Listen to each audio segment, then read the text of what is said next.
All right, guys, welcome to the garage. This is my 2018 Chevy Suburban 5.3 liter V8. This is the premier trim. I've recently bought this, probably about 4 months ago, and I'm in the process of doing an oil change. So this is an oil change video, but I'm actually not doing the oil change for another week. But what I'm gonna do before I do the oil change is I'm adding this Seafoam motor treatment. Now you can add this to not only your fuel tank, but also the oil crankcase to help clean out oil residue deposits, things like that. But what you do is you add this 1 ounce of this stuff. This is a 20 ounce, it has a 20 ounce bottle.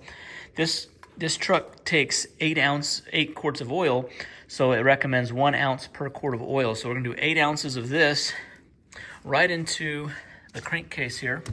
Just gonna take off the oil fill cap, pour 8 ounces, which is gonna be about half, just a little bit less than half of this can, into here. And then it recommends changing the oil within 100 to 300 miles here. So see, I'm getting a funnel. I just don't want to spill this stuff, so I'll just make sure I have a clean funnel here.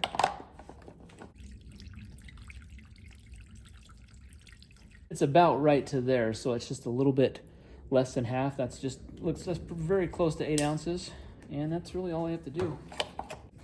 And then with the remainder of this, what I'm going to do is I'm actually just going to put this into the fuel tank, because the fuel tank, it's also can be a fuel treatment as well, and it recommends 1 ounces per gallon of gas. All right, for the fuel system here, this has this capless design, and so I can't really just pour right in here. You have to have some kind of a funnel. It does come with a funnel. This is a funnel I use specifically for fuel additives, so I'm just going to put that in there. And I'm going to add probably the 10 ounces left in here, and then another full, so 30 ounces total to the gas tank. I put about 200 miles on since I put the Seafoam into the oil crankcase, poured it in there. It's gonna help kind of clean out the oil system a little bit. So now I'm gonna drain it and refill it with new oil. You don't wanna let that Seafoam sit in there too long, nor do you wanna put it in for the full cycle of an oil change, really just for the last couple hundred miles. Can help kind of clean out the system a little bit.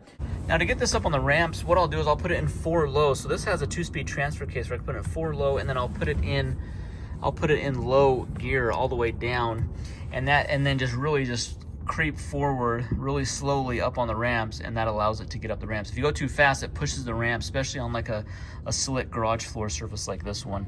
All right, we're underneath here. This is the front here, and we're looking at our oil drain bolts right here. It's right between this front cross member and the sway bar.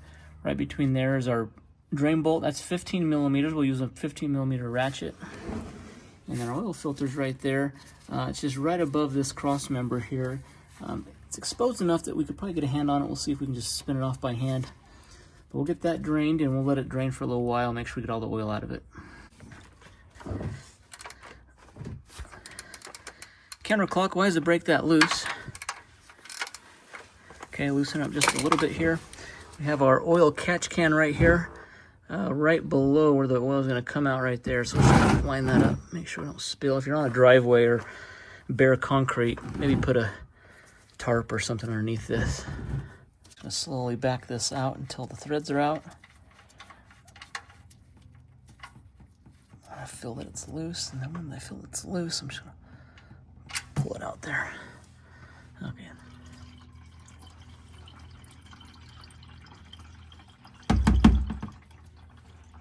Now on the back of these oil drain plugs, there's actually a little rubber gasket. You want to just inspect that. If it's cracked or not in very good shape, you'd have to replace the entire drain bolt.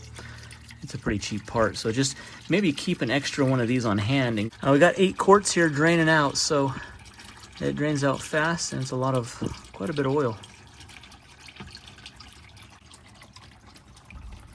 All right, I'm just waiting for the oil to drain out here, but I'm going to use a universal oil filter wrench. This is kind of adjustable to different sizes, so I've been able to use this with different vehicles, different sizes. I'm going to use this just to crack that filter loose. I also have to be careful when tightening with this, because it can dent the outside filter. So I'm going to get this filter wrenched off. The nice thing with this filter location is, see how close it is to the drain bolt location? So I can take off the filter while the oil pan's still draining, and the filter will actually drain straight down into the pan.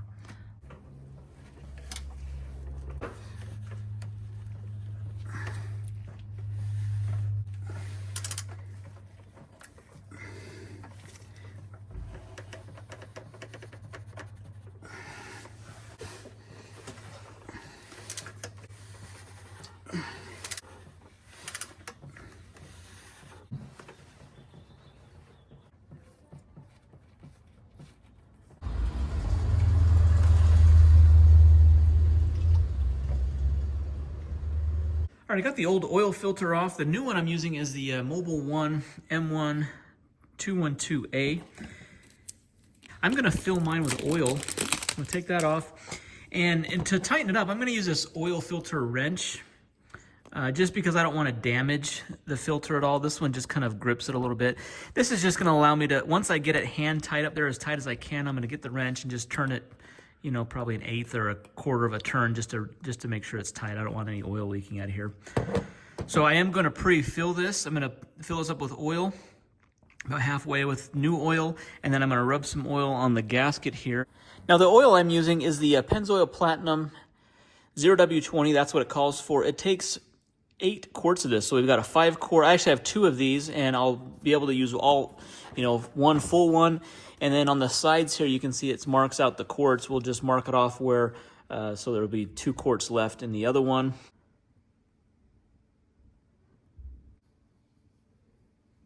Okay, before putting up my oil filter, I want to make sure that the old O-ring gasket is not stuck up there, so everything's clear there. I can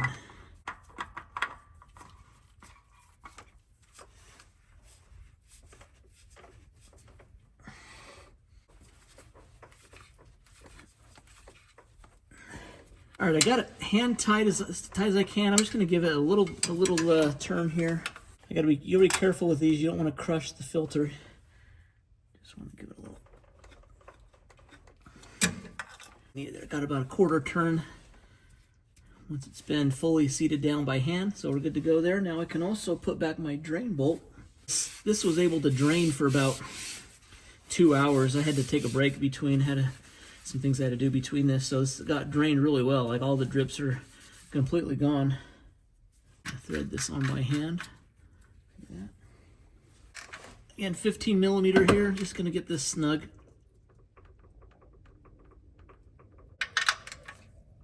Okay, we're done down here. We can go back on top of the engine and put our 8 quarts.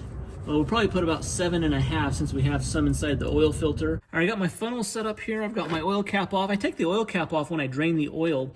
That way it just kind of provides the oil to drain out a little easier. So I've got my cap here. As you can see, 0W20 is what's recommended, 8 quarts. I've got actually a single, and then I'm gonna put in a full 5 quart and then part of another 5 quart. So we're gonna do, I'm probably gonna put in just over 7.5 quarts.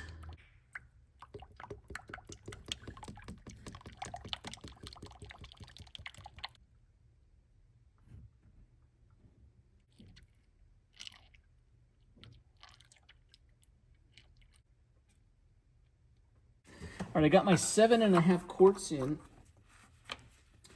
Put oil cap on. And what I want to do is I want to get the old oil, everything kind of cleaned up. I'm going to start this up, let it idle for, I don't know, a few minutes. And I'll shut it down, let it sit for 20 minutes, and I'll check the oil level and see if I need to top up with that last half a quart.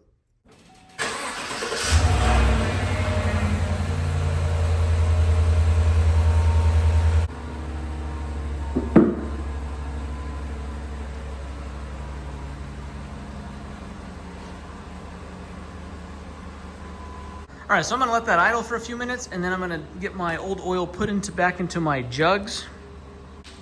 Now I found this oil on Amazon. It seemed to be cheaper. I bought a 3-pack, 3 5-quart jugs on Amazon. It was almost $3 cheaper per quart overall than buying it like somewhere like Walmart, for example. So now I'll just pour the oil back into the old containers. I also am using an old windshield washer fluid container because I have almost 9 quarts of oil here.